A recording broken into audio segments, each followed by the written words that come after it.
$4.99. Are you out of your mind?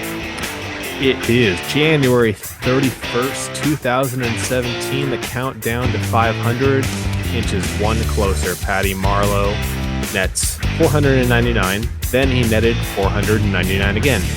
Thanks, Bodker. It is Pucknology After Dark.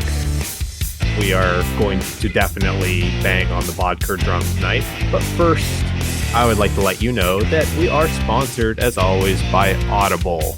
You can check out audibletrial.com/PAD. You get a free audiobook out of the deal. They have all kinds of good stuff you can check out there. Books about hockey, books about politics, really anything you could possibly dream of. Check it out. That's audibletrial.com/PAD. And we would like you to join the Bleepversation here. You can use the hashtag Pucknology8 on Twitter. You can use the YouTube chat. You can tweet at us, especially if you have funny memes and photoshops looking at you, Chester. But, you know, y'all can give him a run for his money. He is the Photoshop king on After Dark. With that, I would like to introduce my stunning co-host tonight. If I can... Rocket's not here. Screen share. For some reason, I'm still screen sharing. I don't know why I can't stop my screen share, but there you go. Hey, there I am. Yes, you may see my lovely face now as well. But I would like to introduce my stunning and brave co-host here. I am joined by Puck Guy 14, Mr. Eric Kura. How's it going tonight, buddy? Stunning. That's a compliment I've never been paid before, so thanks. I'm doing good. I'm just doing very well. I'm tempted to make a trip to Vancouver on Thursday. Yeah, I mean, yeah, you might witness history. Who knows? So, I mean, where to start with this game? I thought let's just go initial thoughts. I'll give mine, then you can take it for a moment. But I thought it was a fun game. It was really one of those kind of games where it's like, if I didn't have a stake in this would be a lot more fun. I was kind of on the edge of my seat. It was still fun, even with saying a stake, but it's the kind of game that you want to watch if you have nothing in it. You have no horse in the race. You want to see two good teams get a lot of chances, go back and forth. I mean, there's definitely some flaws in the Sharks game tonight. No perfect game, but it was really good. They kept the Blackhawks under wraps for the most part. The one goal they let in was a total snipe that looked like Jones didn't quite pick it up, but that would have been hard for him to pick up anyway. So it was a very nice shot. They close it out at the end there with a goal in the last few minutes by Hertl, but very fun game. Good win for the Sharks against a quality team. What do you think? The pace was insane. I mean, like the guy said on the broadcast tonight, if that's what 4 days off looks like for these teams, holy cow. Oh, that was amazing. That was a great start, a great finish. Definitely something you would see in the playoffs, and that's a playoff style game that they're going to have to play once it gets to April. So it was a great game, back and forth. Great goalie battle too. Jones played a heck of a job. Crawford, give him credit. Yeah, he lost the game, but he had his moments where he would have some nice saves to keep the Hawks in it. But the willpower from Tomas Hertl in the third was something else. Yeah, that last shift where they scored was pretty intense there. Like, I kind of felt like they were going to score somewhere in there. This is the kind of game as a playoff atmosphere, and it was also this is one I wish could have been nationally broadcast, because that's a great game. It's a lot like the ones we had the Kings, where it's a tight 1-1 battle. Really, really fun game to watch, and it's the kind of game the Sharks are going to have to win if they want to advance more than a round. The power play did come through. It didn't have such great moments early, but it did come through. I was kind of like, they scored on the power play. Just right? The shock. I mean, what did you take? What did you take from that? Well, I mean, first off, just like they had two power plays that just looked like crap. I mean, it's like they get into the zone and then they just quickly turn it right over. Couldn't set it up whatsoever. So kudos to the Blackhawks power or penalty kill on that. But then Marleau was in the right spot. Puck came right to him. He buried it home for his second time scoring for 99. Yeah, we should touch on that. So there's that. It's time to beat that Bodker drum. Get your drums out and let's hit that. I don't know who was manning the Pucknology account tonight, but they were right. That was just a terrible, terrible mistake by Bodker. Clearly offside on that first goal. I mean, that was a great, beautiful effort by Marleau on that first should have been goal. Like, great hands. The puck was bouncing. He tracked it. He managed to grab the puck and knock it in before Crawford got over there. I mean, that would have been a great goal if that had been able to stand. But Bodker, what are you doing, man? I mean, just a little leg lift. Just a little leg lift made it offside. Otherwise, we'd be talking maybe for 3 hours tonight.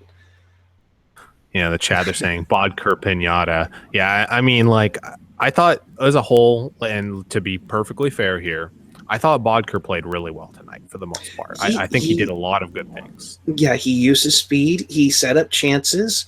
I thought, when he would pass the puck, I think it was like to Martin in one rush. I thought it was a nice move, but just that one little spot's going to get magnified just because it took away what could have been history. Yep. And I realized that I wasn't quite doing my job on the intro fully here when I remind you, if you are new here, subscribe. We are here after every single game. And you can also find us on audio only on SoundCloud, iTunes, and all that fun stuff. So, hey, welcome to everyone who's new. Welcome to everyone who's returning. And I see we have one of our resident Columbus Blue Jackets fan here. Yes. I didn't see the final score on that one, but I believe it was 5-0 when I last looked at that game. Columbus won tonight. And we'll cover that a little bit later. Yeah, we'll take a look at the scores and everything that happened. I know Edmonton did lose by a good margin to the Wild. That's also something good, but I mean, back to the game here. There's a lot of really good moments in the game. I thought Bodker, like I said, he was all over the place, and really that was the one real negative play I saw for him. There was at least one play I remember I saw defensively had a little lapse. I saw a few plays though where he also hustled really well and got on the back check. So, not to just shit on him the entire time. He did have some clear positives. One of the things I noticed during the game, though, were you listening when they're talking about Brian Campbell and his commitment during the playoffs roughly 10 years ago? I think I heard the back end of that, but refresh me on it because that's a little interesting. So they were pointing out, and they were not so subtly, I don't know if you want to say implying or saying that he didn't go all out in the playoffs because he knew he had a generational wealth type contract right around the corner as a free agent and didn't think he sold out completely in the playoffs. And that's surprising. I mean, normally that was a lot more direct than because I was saying the same thing earlier to the person I was watching the game with that, yeah, Campbell kind of disappeared in those playoffs. I didn't like how he played very much. And then Randy and Jamie start talking about it. And that's kind of, I don't know. That seems to be, normally that's kind of taboo to do, but I don't know. What did you think? 9 years later he wanted to play safe and he knew he was going to get a big deal somewhere. Although I will say this, he got a big contract from Chicago.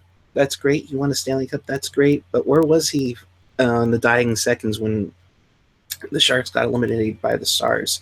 Yep, he was in the penalty box in the fourth overtime because he took a stupid, lazy, dumb penalty. Yep. Billy putting out in the chat, like Campbell the Shark. Like I did too. I really enjoyed Campbell during the regular season. It was just in the playoffs, wasn't very happy. Didn't I tend to agree with what Jamie and Randy were saying. It didn't feel like he was selling out. They're pointing out, he didn't really have a lot to gain by the Sharks advancing a cup. Obviously Cup's nice, but he knew he had that big contract. I don't know. There's a little bit of hot takery to that, but I think there might be some truth to it. And the fact that they said it, not a fan, they said it.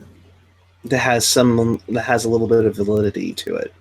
That's quite interesting. And if that's the case, well, as much as we gave up a ton to get that scoring defenseman, which eventually was Chintry's boy, Dan Motherfucking Boyle. The Sharks made it in the long run because, you got to have effort all the way through. You can't have lazy play, and if he wants to be lazy, well, whatever. It just that disgusts me. Then I don't know if I call it lazy as much as selfish. Thinking, not selling out, not because you're lazy, but because I don't want to get injured. It's selfish non-team play type of thing. I think lazy wouldn't necessarily be the right word for that. Well, if you're not going to go all out, then why the hell are you there? Yeah, I know, and that's disappointing because really, like you need. Yeah, I don't know. We're not going to get too much into that because we can't read his mind. Maybe he was. I don't know. Maybe we're taking out our frustration because you know how it is with Sharks in the playoffs. We always want somebody to blame. It's just how it goes. Looking in the chat here, I just lost it. I had it right there in front of me, but Don Holio saying that playoff version of Campbell was a ghost, and I tend to agree. And like I said, he was in the penalty box when the season ended, but that collapse, and we're not going to recap that entire playoff collapse, but that was more than him. That took a team to do that, but it was definitely disappointing. So another thing is also I didn't hear it on TV, but I guess when Doug Wilson was mentioned, some fans booed. What's your take on that? That's tough. Not sure. The 14-15 season wasn't the greatest in the world. He's developed. He's quickly got this organization back to where they have some depth on this team. Let's be real here. The minor league system hasn't been like that for a long time. And Rocket saying the Chicago fans booed. Well, I'm sorry. He was originally a Chicago Blackhawk. You shouldn't be booing a guy that contributed so much to the Blackhawks organization. But he shouldn't get some boos at all. And I know that there was a lot of Blackhawks fans at the game. That's fine. But it's a rarity. I think he's like only the fourth guy to play 1,000 games in the NHL and be a general manager for 1,000 games, and that's definitely a lot of kudos. So that's what I think. Dad's here. Are we being irresponsible? We are joined by the Maple Masher himself, Ian Reed. I don't got long, so I just want to say that it's always a good night when the SAP crowd goes home unhappy after a win. Ouch. Oh yeah, we'll touch on that in a minute too. We will touch on that in a minute. Kind of wrap up the Wilson thing though. We can rehash all the stuff about him, but I think he was on thin ice. Hockey metaphor. 2 years ago, and I was very much of the opinion you could have fired him then. But I said okay, if you're bringing him back, he better get it right. And we had a bad year, and I think he righted the ship, and I think the patience did pay off. With Stanley Cup run last year, that's pretty serious, and they're looking pretty good this year. So I think he still deserves criticism at times because there's some things he's not always the best at, but he's done a very good job. Like, he's been a well above average GM for a good number of years here. So I think he absolutely deserves the respect. And yeah, maybe it was Chicago fans or Sharks fans. I don't know. If it's Sharks fans, shame on you. Chicago fans, shame on you as well. Shame on all of you. Don't boo. That's not classy at all.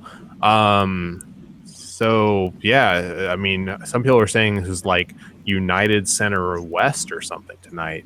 We don't have any, we didn't have a check-in from the game from AJ or Rocket, but I saw a lot of empty seats. I mean, it is a Tuesday night, but still, that's pretty disappointing. Yeah, it's and I don't know the official figures. If somebody does, let us know. We'll make sure you get credit for it. But yeah, Tuesday night, original 16. Because the Sharks certainly are longtime members of the original 22. And I guess one thing also is I remember Blackhawks fans always come and represent, or at least since 2010, they've always come and represent the tank. There's always been a pretty strong presence. I've gone to a lot of Blackhawks Sharks games, and a real quick plug here. We got 47 people watching. That's awesome. If you're new here, mash that subscribe button down below. Check us out on iTunes, SoundCloud, Stitcher, all that great stuff. Back to you, Eric. Oh, well, thank you. Yeah, that's kind of surprising that there wasn't a complete sellout and a lot of empty seats. Not sure why. And I looked at getting tickets a few days ago, and the prices were not like that low either. I mean, it was like $45 and up. That's what I was going to ask. I think that would be my question is like with the possibility of Patty Marleau, scoring the goal, would that increase the secondary market? But I know it didn't for the Oilers game that I went to last week. I mean, although I purchased them before before the Dick Trick, so right. I will say this: I checked for tickets to the game on Saturday, where it's Warriors mashup jersey night on top of what could possibly happen. Mm-hmm. And the cheapest ticket I saw was $65. Since then, I'm trying to pull it up right now. So far, nothing at the moment is for sale at $65. Yeah, the two seats that I looked at have suddenly gone up to $94. Oh shit! 87. 95. So we actually have a live guest here, AJ, joining from mobile. I'm sure he wants to chime in on the crowd tonight, so we'll go to him real quick since he's on mobile. What's up, AJ? Hey guys, hanging out, Whole Foods. Yeah. how was it? How was the vibe tonight? Was it? Did it feel like you were in Chicago? Dude, it was. It sucked. To be honest, dude, there were way too many Chicago fans there tonight. Way too many. When Chicago scored their goal, it sounded like the Sharks scored. That's how many people were applauding. That's scary. Yeah, that sucks. I mean, yeah. AJ, way to put it. AJ, did they announce the attendance? Yes, they did. It was 17, like 242. So it was just a couple hundred under a sellout. Gotcha. Or at least so they say. Right. Of course. Don Holyoke pointing out, though, hey, we still won and sent them all home connections. Disappointed. That's right. That's what I said. If any night you can send the SAP crowd home sad after a win is a good night. What was that, AJ? I'm in a dead zone, so I'll hook up with you guys when I get home. All right. Have a good one. Be safe. Drive safely. So yeah, I don't want to beat the crowd thing to death because, for fuck's sake, we've been over this so many times. But yeah, True. with the waning attendance and the ticket price going up and all that lovely stuff. I told you I was making a drum kit, so I might just beat all the drums simultaneously like Animal. Yeah, I just I don't necessarily get to beat the power play drum tonight. The backup goalie drum is on the shelf. I was is Crawford a backup? Because we can have the debate. Is a hot dog a sandwich? Is Crawford a backup? Ilya Bryzgalov settled the hot dog thing already on the All-Star weekend, and I trust no higher power on this planet than Ilya Bryzgalov, so it's settled. Yeah. The world's Well, a humongous league. The backup goalie question, though, if a tree falls in the forest and there's no one there to hear, is Peter Budaj a backup goalie? So, philosophers have wondered for centuries. Anyway, go for it. I was just gonna kind of catch up on tonight.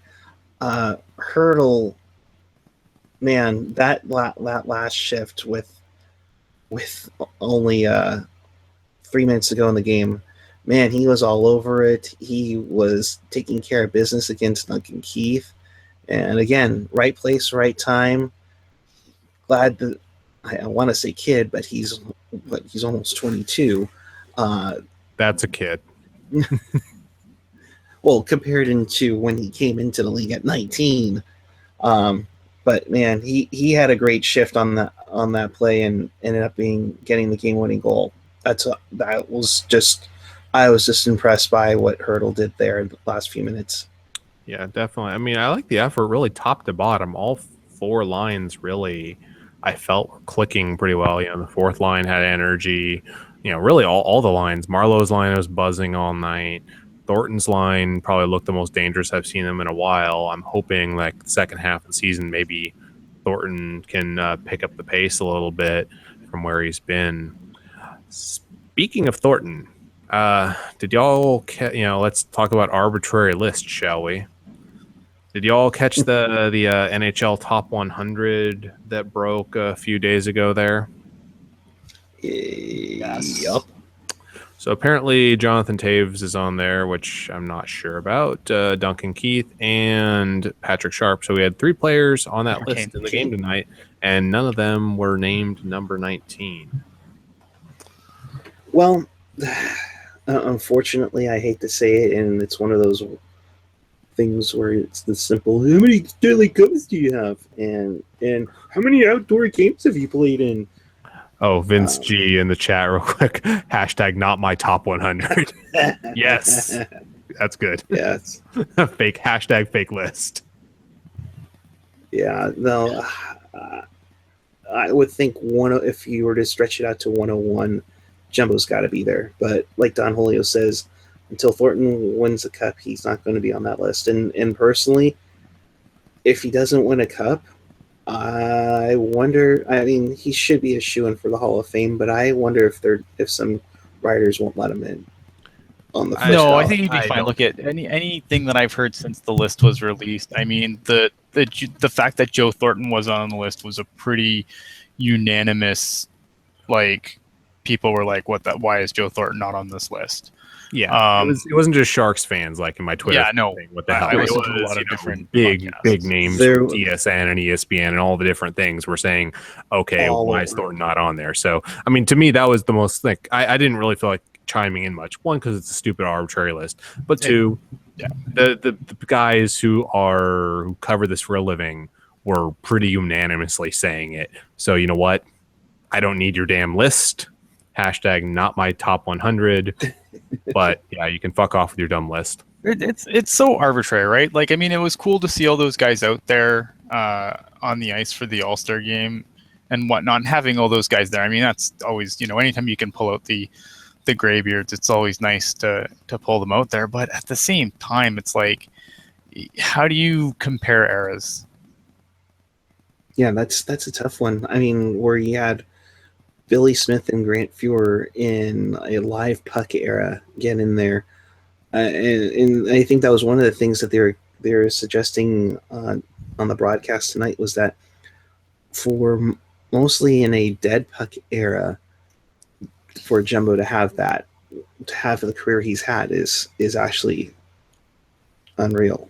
So there actually is a ranking that's done, and it's a mathematical model, so it's not perfect, but a score adjustment per era. And if you adjust per era, by their calculations, Thornton moves up to fourth all time in assists and 12th all time in points. So, I mean, he's impressive as is. I believe at number. What was his current number? Is it like 12 and 25 or something? I forget what the current ranking is, but he's top 25 in both points and assists right now, as is. That alone is impressive as hell, but he's done it in a much lower scoring era. So it's there's no question. And I know people like to say he doesn't have a cup. He'll probably go down as one of the best players to ever not win a cup, or I hope he doesn't, but he might, and I don't have any doubt he'll make the Hall of Fame. Yeah, Kevin in the chat. So you mean to tell me all the greats whose numbers were retired in the Hall of Fame for the first 50 years weren't so good? I think, if I recall correctly, there was going to be another list from the original era or some sort of that. But Mike Nevis in the chat, Bodker not in the top 100. No, he's pretty clearly in the top 100. Yeah, no. And Don Hillier saying, shut my mouth, he's going to win a cup. I'm not saying I don't think Thornton can win a cup. I'm just saying, like, as of right now, if he retires tomorrow, I think he's a Hall of Famer. And, whether he wins a cup or not, I think, and that says the caliber of player he is, that I think he doesn't need a cup on his resume to make the Hall of Fame. It would help. It would definitely help.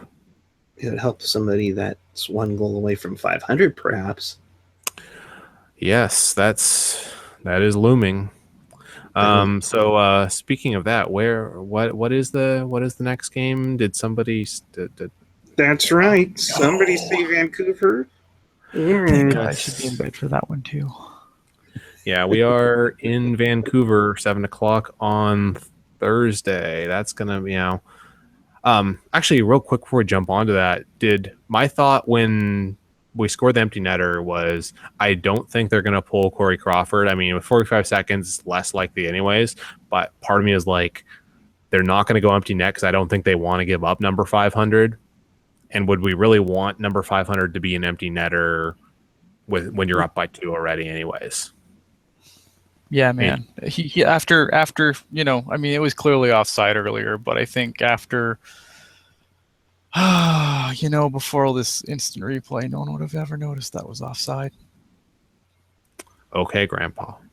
Get off my lawn. That's normally I'm the grumpy one on here when it comes to that. No, you know what? A goal's a goal, man. No, but let me ask you guys this. Would you want the coaches' challenges to be something to get rid of the offsides rule and have it be maybe something else?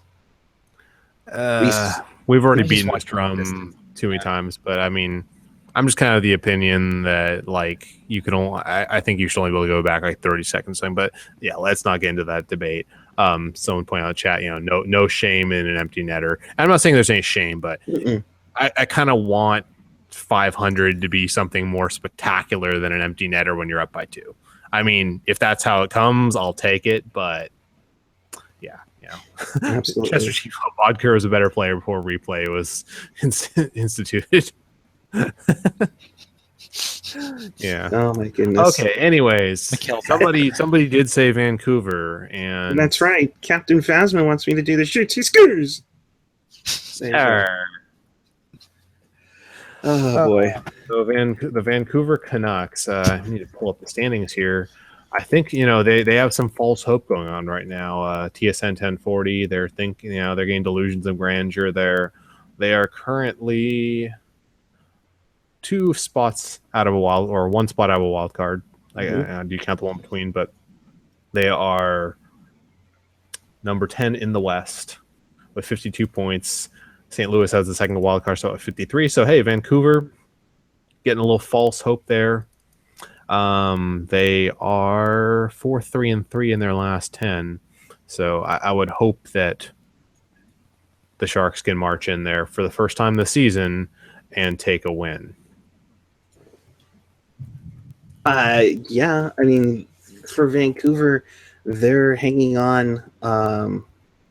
They're hanging on, and they keep finding a way. I mean, I think USA Today predicted them to have 65 points this year, and they got off to a great start. Then all of a sudden, went on a 9-game losing streak, and where we thought freaking that Willie Desjardins was going to be fired, but they found a way after that streak ended to keep things going along. It also helps that Calgary and LA have calmed down a bit too.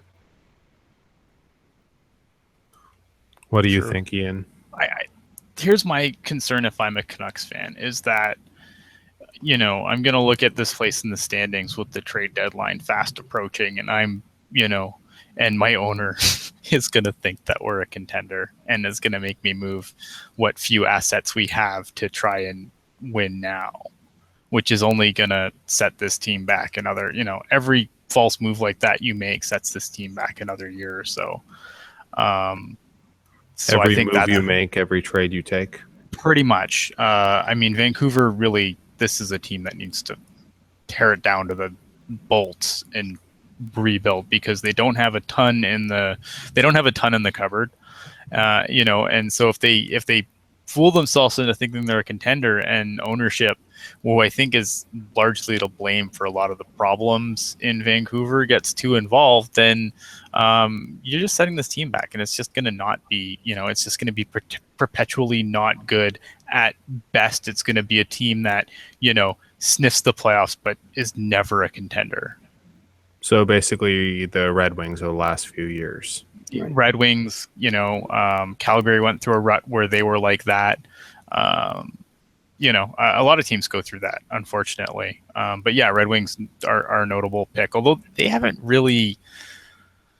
The Red Wings they're not the same. The Red Wings don't really offload a ton of stuff at the deadline to try and rebuild. You know what I mean? Like they haven't really sent a lot of assets away in order to remain competitive. They just refuse to accept that the party's over. Yeah, so what we really want is we do want Vancouver to go all in, because that is good. Like, burn, baby, burn. I drink the salty tears of Canucks fans at night. It is delicious. And they have a tough schedule in February, where the Sharks have a pretty good February that they should do pretty well. Should. Yep. And with that, let's talk about the standings here. I believe you should be able to see my screen now. So, the Sharks are in first with 66 points. The Oilers are now 2 behind them because they fell to the Wild, I believe, 5-2 earlier. The Wild put it onto them in the second period. I saw part of that. Some really entertaining game, actually. The Oilers are a fun team to watch right now. So are the Wild. The Ducks, I believe, were in action tonight. Did I assume that game? The Ducks are winning last I looked. They're playing the Avalanche, though. Anaheim beat Colorado 5-1. The Kings beat the Coyotes. Desert Dogs 3-2. Minnesota 5, Edmonton 2. Dallas scored 5 goals in the first period to beat the Leafs 6-3. Winnipeg 5, St. Louis 3. So Winnipeg staying in the wild card race too as well. Florida 6, Ottawa 5. Nice classic 1980s game. Devils 4, Red Wings 3. Montreal 5-2 over Buffalo. Drew Weber's Carolina Hurricanes have a pulse. They beat the Flyers 5-1. Pittsburgh 4, Nashville 2. The Columbus Blue Jackets, formerly known to me as the Neon Buggers, beat the Rangers 6-4. And the we don't know where they're going to play soon Islanders beat the Washington Capitals 3-2. Back to you, Chris. I think you need to stop presenting me because I'm just looking at my face here as you're talking. I'm just like looking all bored here on the screen as I'm watching. I thought you had it up the whole time. My bad. Sorry, guys, you had to look at my face for that long. I am really What are you sorry. doing? My apologies there. Anyways, I was kind of half paying attention there. Did you go through did you look at the other scores tonight or no? Yeah, that was Yeah, he all. went through Okay, all yeah, sorry. That's me paying great attention there. So, Speaking of the Islanders, though, I mean, they've really turned it around since they fired Capuano. Yeah, they're sitting 3 points out of the playoff spot with. That's insane. Look at Tampa. What's going on? I mean, Tampa's still at 50, Buffalo at 49, Detroit at 49, and that's the bottom of the barrel in the East. So from worst in the East to the last wild card is separated by 7 points, and you have Philly that's hanging in there at 56, then Toronto at 55, Florida 54, Islanders at 53, Carolina and New Jersey at 51, along with Tampa at 50 and Buffalo and Detroit at 49. And somebody can go on a hot winning streak in there, and they'll be in a playoff spot. yep. I think the camera's still stuck on me because I'm looking at my bald head. Damn it, Eric. I think you probably have the focus down on in the lower corner there. Just trying to give you some more, Yeah, like everyone see my shiny head. With that, actually, we have a little game we're gonna play here. So I came on to the game. yeah, Ian, you came on just for a little game here. So we're gonna play a fun game. I call it fact or alternative fact. So I'm going to give you a series of quick hitters here, and you're going to tell me if that's a fact or an alternative fact. And if it's not, you can say wrong or however you like to say it. You can all play along in the chat too. You can give little quips and comments if you like, and we'll try to read them on here. So we'll start. Eric, first one. Yes. All right. The Sharks will make a significant move at the trade deadline, top 6 or top 4 D-men. Is that a fact or an alternative fact? Personally, I think it's an alternative fact. I don't see them making a big move. It would cost them too much, and they have barely any room. Sad. Move on. That's a fake fact. Go. All right, there. I see hell did I AJ just joining miss? AJ joining just in time for our little game of fact or alternative fact. So AJ, you get to go next. Fact or alternative fact?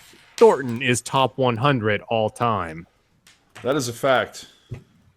As a fact, do you have any additional comments there? Because I think you missed our little discussion on that. I'm pretty sure I did. Yep. All right then, Ian, and this one's right up your alley because I know. Oh man, I did not plan this, but this is perfect actually. Are Canadians angrier than Americans? Not right now. Fact or alternative fact? Marlowe will be with the Sharks next season. Ooh. I got it. Before he answers, I got to say I'm really bummed out that I wasn't able to play this game earlier. We just started. Like, you came on at the perfect time. I'm going to go with alternative fact. Unless the money is perfect, I don't see it. And I've kind of, this is my drum. I don't care. This is mine. No one else can have it. It's an alternative fact. The money's just not there. Yep, I tend to agree there. Damn. All right then. 500 be damned. Fact or alternative fact to Eric. Thornton averages a point per game for the remaining games of the season. Not for the whole season, but for the remaining games of the season. Is that a fact or an alternative fact?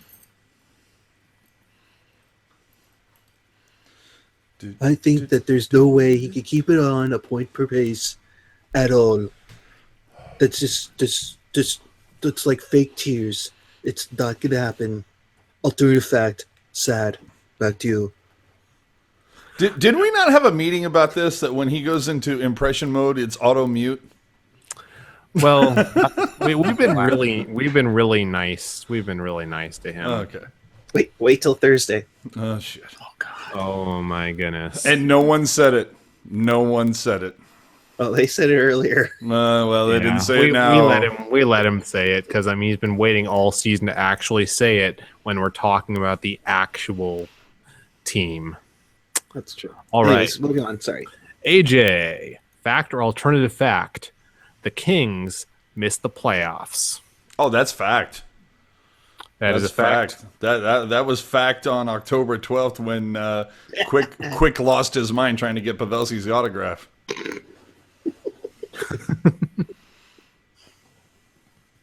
You see, ZG Salt saying, if you're going to do a Trump impression, do it good. Not very good. That's 4 out of 29. I don't know how you the scale of 29, but you got a 4 out of 29 there, Puck Guy. That is definitely an alternative type score there. Sad. And another one, this one actually also teed up perfectly for Ian here. Is it fact or alternative fact? Timo stays up for the remainder of the season. I think it's fact. I think if they were going to send him down, he wouldn't have come back up after the All-Star break. Yeah, I tend to agree. And with that, we close the book on fact or alternative fact. There's your little political commentary bit for the night. We won't go too much into that. There's plenty of other places you can find more commentary in that. We just have a little fun with it. We like to have fun here. Yeah, I can't do I can't do impression. Oh, Jesus Christ. AJ, do you have something you need to get off your chest here? Because I know you have thoughts, I'm sure. I'm going to go ahead and say that you've probably were able to beat on my power play drum earlier. So I'm just going to go ahead and say that probably happened.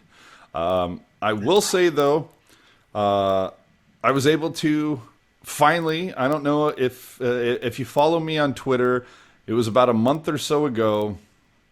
Maybe, yeah, it was about a month or so ago. There was a game where LeBanc got the game winner. And the following game, LeBanc, the Sharks were in a tie game, and I said, oh my God, if LeBanc gets the game winner here, I'm buying his jersey the next day. And he didn't get the game winner, but he kind of did because it went to the shootout, and LeBanc got the determining goal. So for you people who follow, and they know, it came in today. Nice. That's right. It's here. Straight to the bank. Money. The LeBanc jersey has landed. Nice. Very cool. So everybody who was giving me shit on Twitter saying that, oh, you're not getting it, dude. I just had to. It took a little. Apparently, the woman who does the stitching and everything was under the weather, so it took a little longer than normal. And holy crap, did she come back with a vengeance? Because the Shark store tonight, the back wall behind the counter was just a row of jerseys, dude, waiting to be picked up, dude. And the overwhelming number, it was like 88, 88, 88, 19, 88, 88, 19, 39, 12, 88, 80. Oh my God, people are having themselves a Burns Fest.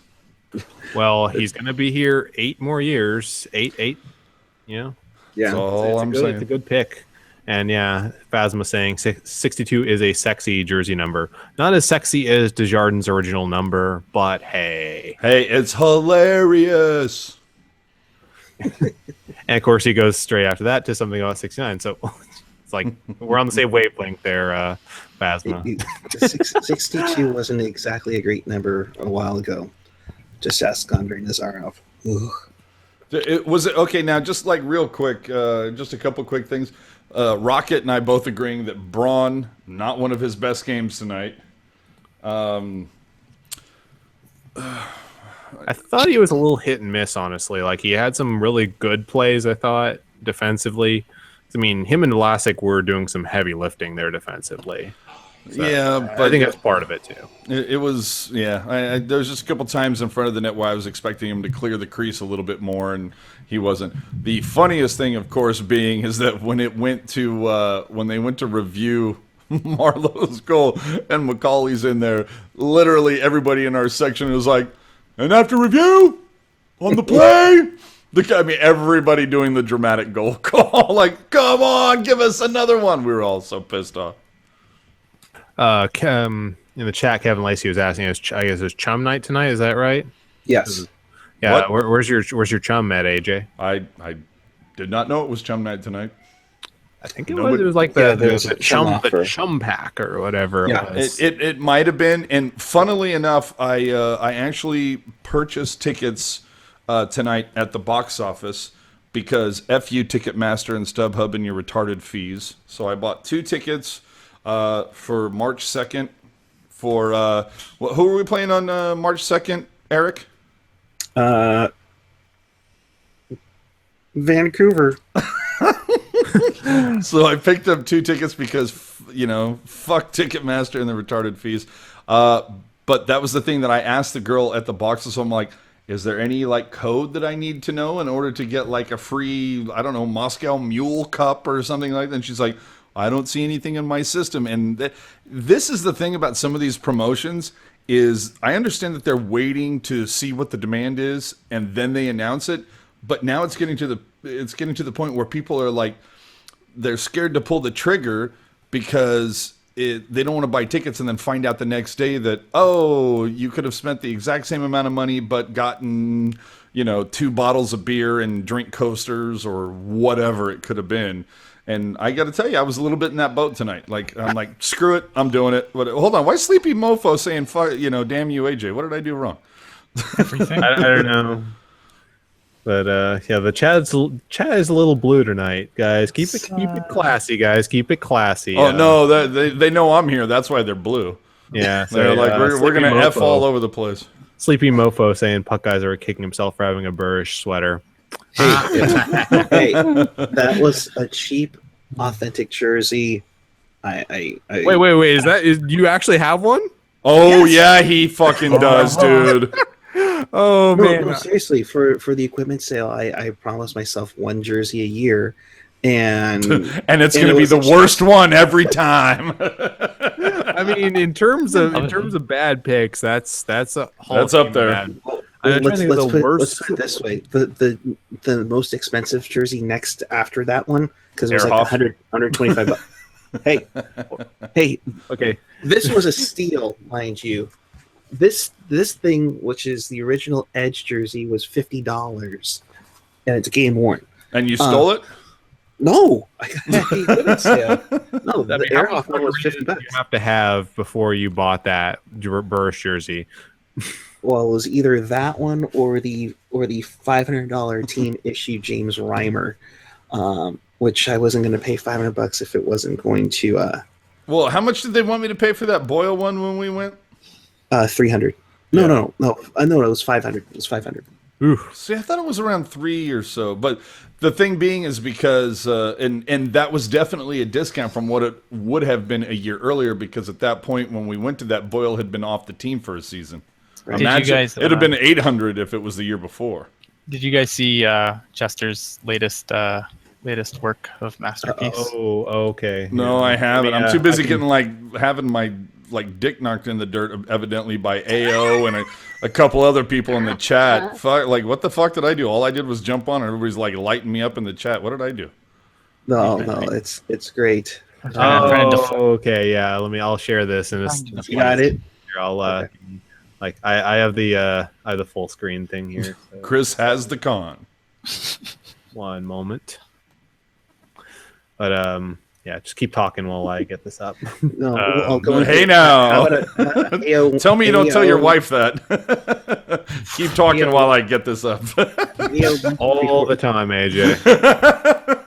going through the chat, Mr. Polite, free customization on all Premier jerseys, teal, white, or black. That's a hot deal. Yeah, that's obviously why there's so many customized jerseys. Oh, they were saying A01 they were having a hard time keeping up with them, dude. Oh, I bet. I Yeah. bet. A012345. How about a Tory Mitchell sweater? Yes, I actually have one. That was Toby Mitchell. uh, And hey, what's up? yeah. What's up, ZG? Yes, what's up? Like Tory Mitchell was like $175. So, and it has Puck Mark's eye photo match, so that makes it even more valuable. And just to let you know too, as well, the World Cup of Hockey, USA and Team Canada sweaters at the Shark Store. They have a handful left, but they're all marked half off, dude. I picked up a Team Canada authentic Normally $350, got it for $170.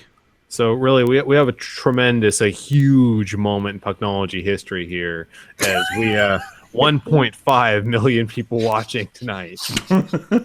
Why is my smiling face sitting as your screenshot right now? Because we have 1.5 Chester. million viewers, but only 16 likes. So I mean, clearly we still suck. I mean, but it's huge. I mean, the crowd is tremendous. It's huge. It's huge. It's huge, like my cheeks in the photo you're sharing right now. Thank you, Chester, for that one.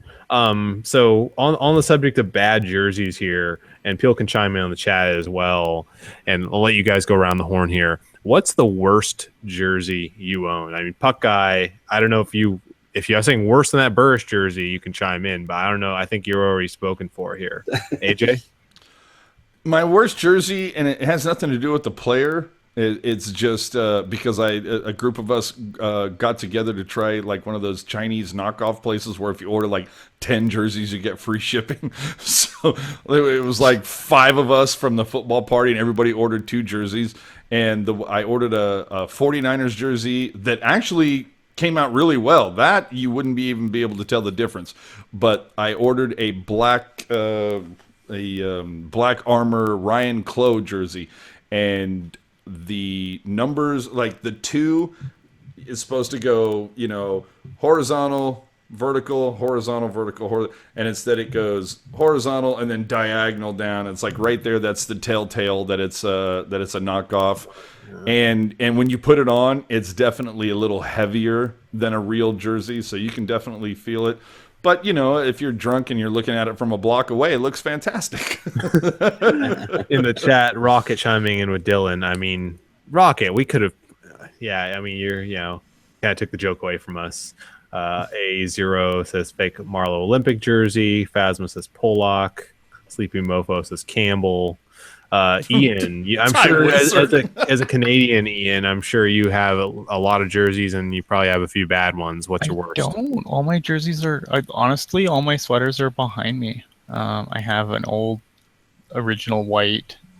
Do you have any ones that are actually plated with numbers, or you just have straight up just jerseys? I like plain because then when if I put a name on my jersey, then that player's gonna suck and it'll be all my fault. I will never shop for yogurt with you if you like plain. Boring. No, Laurel said she has a Kings jersey. Laurel, I thought Laurel, what the hell? Friends. Laurel. I have another one. I have one of the black Space Coyote jerseys, which I absolutely love. Just kidding. We forgive Laurel. So my worst jersey, I don't really have a worst Sharks jersey because, I mean, I guess if the worst player I have that's an ex-Shark is maybe Murray, but Murray was awesome for a few years. Mm-hmm. I do have, for 49ers, though, I have Ahmed frickin' Plummer. And, if Gen X is watching, I'm sure he would be raging right now because football got a mention. I will tell you this. Chris will appreciate this. I think it was like week 10 in 94, dude. I fucking bought a Deion Sanders 49er jersey that year that he played for us. Nice. And then, dude, as soon as he left, I took that shit to the 49ers store and exchanged it for a William Floyd. Laurel wants me to correct this on air because we do not want to slander her good name. She had a Kings jersey. And gave it away, apparently. Good. No, we're just... We trusted you, Laurel. We were kidding. We would never think anything bad of you. Yeah, no. If there's one jersey that's probably the worst. Mike Nevis says he had a Jose Cortez jersey. Oh wow! God. Former LA Extreme in the XFL. Hey, I have an Owen Potsman jersey. And the reason why he has Jose Cortez is because they were sold out of Jim Drunkenmiller's. Oh gosh! Welcome to Football After Dark. Well, this is probably the worst jersey, but this AJ, this place when it was going out of business at Town and Country. Oh, 49er fan club. Yes, they were going out of business. I think it was like their last day. Oh, I wish I would have known about that. And they were still doing customization on replica jerseys, so I got a Jerry Rice done, and they're like, hey, do you want this one? We'll give it to you for $10. I was like, okay, cool. So I get this. Wait, what? I get this jersey here. Montana For never $10. wore that jersey. Well, wait, it's not Montana. It's your name. Jerry Montana. You got the display. That's awesome. which I think honestly, it fits for the team right now. Chester Oh, Chivo that's says right, dude. You should wear that to a Niner game next season, dude. Chester You'd Chivo be the life saying- of the party. He doesn't have any terrible jerseys because he doesn't buy anything from the 49ers. Oh, Yep, that's very true. Hey, now. that's true. But hockey wise, I would probably say I have a Wild Wing Mighty Ducks jersey because I like to collect the See, but Yeah. I would take one of those because they're kind of rare. See, and the other thing too, the other two I'm looking for are the Burger King jersey, just because it's a rare one, and then that red Canucks jersey. Dude, Vince G in the chat, bringing the all-time, hardest to find jersey ever, the Las Vegas placeholders. Oh, you mean the Raiders? Oh, Oh, hey. let's not get into that massive bucket of fail. I mean, how bad do you have to be as an owner when you fail at failing? I mean, look it up if you want to see how don't know. dysfunctional the Raiders are. They're let's not get into that though Okay. because Listen, true. we're not going football after dark. But hold on. Around the panel, worst if you could own the worst Sharks jersey, who would it be? Mike Rathje. Oh, see, I totally have a different name in mind. Chris? Probably Mike Brown. I don't know. See, Ian? Pat Falloon. Oh, See, I got to go with Mark Bell. oh yeah, that's a good one. See, I feel like I got a lot of value with that pick. What We're would getting- get you jeered the most at the tank? A Brian Campbell jersey? A Belfour. Oh, I Ed got Belfour. to. See, it's going to be. No, I mean, as a Sharks jersey. Yeah, Ed Ooh, yeah. Belfour might do it. They're all coming in now. Belfour, Belfort, Dylan, Falloon. Bullock, I even Bullock. think Falloon might even get a few jeers. Like people just pissed off. Actually, you know what? Rathje. I think Havlat's a strong strong pick. Havlat is a huge pick. That might be like the number one pick, but if it's a Sharks jersey that's going to get booed, I think Havlat is a strong pick, but I think Rathje, because there was so much expected from him and so many people had a problem with him. And when you think about the amount of time he played for the Sharks. What's with the hate for Zubris in the chat there? Like, I mean, Zubris wasn't a great player for the Sharks, but I don't know. He was a decent enough role player last year. Torres.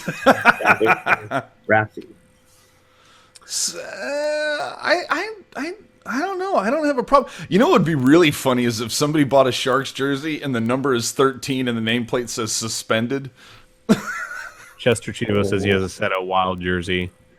Now, okay. Tell me you didn't play money for that. We can go on about jerseys all night. Oh, Niemi. Niemi. that one. That's a good one. There's a lot of good ones. Hold on. Gagliardi. Wasn't there one? There was at least one, maybe two players, and I know one of you guys are going to know this, that similar to like Pronger, like he's on the Coyotes payroll, but he never played a game. Didn't like we have like Mark Messier for like 5 seconds? Yes, we did. We did. So if somebody had a fucking Messier 94 Sharks jersey too, oh my god, that'd be There might be fantastic. some rage for those who would actually get that. There might be some serious rage there. Oh, that'd be fantastic. Oh, Jeremy Roenick. Raffy with 41 is the number. Thank you, Laurel. Very good. Very good. Well played. Very nice. All right. Very nice. We could go on for quite a while about this one. Maybe one time on Way After Dark, we'll have to go really long on jerseys. Yeah. 'Cause Steve- we could go all night on this. Steve Shields, good pick. Good pick. So let's go around the horn real quick. Final thoughts before we wrap up here. AJ, you want to start off? I mean, really, I can't bang the power play drum anymore. Hope they work on that. But February looks to be not cruise control, but if you look at the teams that they have to play in February, this is really the time to put some distance between it to at least put distance between the top 3 and 4 or 5 in the Pacific, and hopefully take advantage and get some distance between yourselves and Edmonton. I mean, do we play Edmonton at all We anymore? play them in late March and early April. We have 2 more games against them right at the end of the season, so that could really, hopefully those will not be deciding the division, is what you're saying. Yeah. So take the opportunity that was presented to you and really work February to your advantage, especially when you have that road. There's only 4 home games at February, so use that road time to your advantage, and there you go, man. Eric. AJ kind of hit what I was going to say right on the head. You're going into February where it's a semi-light schedule. You're also going to have your bye week in there. If they could pull some distance, it'll be great. And it's also going to be a testing time for that whole crew, because by the time you play Toronto on February 28th, you're going to need to know if this is the lineup you're going to have to make another run. Definitely going to be a very interesting month, and man, if they can get out to a lead in February, they have some ground for everybody to catch up on. That'll be really great come March. For sure. Ian, your final thoughts? I should be sleeping. Go to bed, probably Ian. It was a fun game. Like tonight was a really fun game. I really enjoyed it. I hope we see more games like that against some of these teams that we're coming up against that are kind of fast and speedy. Like, I think the Coyotes could be a fun game, even if they're, bad. And Buffalo is not great, but I think that could be a fun game too. I just want to see some more fun hockey. Agreed. And tonight was fun. Tonight was blast. Yeah. Tonight was playoff reminiscent. Oh yeah. Yep. And Definitely. Reminded me a lot of an LA Kings game. Yes, actually, I said that earlier. Like it's like those Kings games. It's a fun game that if you had nothing at stake, it's a really fun game to watch. It's exactly what you want to see. A very competitive back and forth kind of game. My final thoughts is really, I'm going to grab AJ's drum here and beat it for a moment. But the power play, really, I've been saying this on Twitter. I think the difference between them being out in the first or second round and being a real cup contender is that power play has to be better. It just has to. You can't have a power play that bad and get to the finals. It just can't happen. So that's my number one concern for the rest of the season. I think they can make the playoffs, but they gotta get that power play right. So with that, we are going to put a nice little bow on this and go through all the final things we always do after every show. So if you are new here, subscribe. We are live after every single game. You can also check us out, audio only, SoundCloud, iTunes, Stitcher, Google Play, and MySpace as well. Even find Adult Friend Finder, I think, or something to that effect. For announcements and plugs, listen to the Pucknologists, AJ's lovely podcast. Ian has a new hockey writers room. Yeah. And this last, if you get a moment, take a listen to last Sunday's writers room. It was really, really good. Yeah. I really liked what they talked about. They're all really, really good, but I really liked what they talked about with like the NHL's top 100 and All-Star. So it was very cool. Thank you. For sure. Oh, I'm sorry. I didn't mean you. I meant the other guys that were on the show. That's totally fair. I you know what? I knew this. I was like, oh wait, Hockey Jerk was on. Of course, AJ liked our show. Wow. Okay, and with that, I will remind you once again, we are sponsored by Audible. You can check out audibletrial.com/PAD. You can get a free audiobook and all that good stuff. Check out over 180,000 audiobooks. You have things about hockey. They have Lord of the Rings. They have all kinds of good shit. I was actually listening to something on there the other day. audibletrial.com/PAD. With that, Sharks win 3-1 over the Blackhawks. Great game. Marlowe gets $4.99. We are on 500 watch. With that, have a good night. keep it fresh and real and whatever you keep it. Ah, jeez. Keep it real, keep it tight, keep it real tight, and make sure you subscribe below. Good night, everyone. Dude, I'm stealing that. Somebody say Vancouver? No, they didn't. Nope, no one said Vancouver.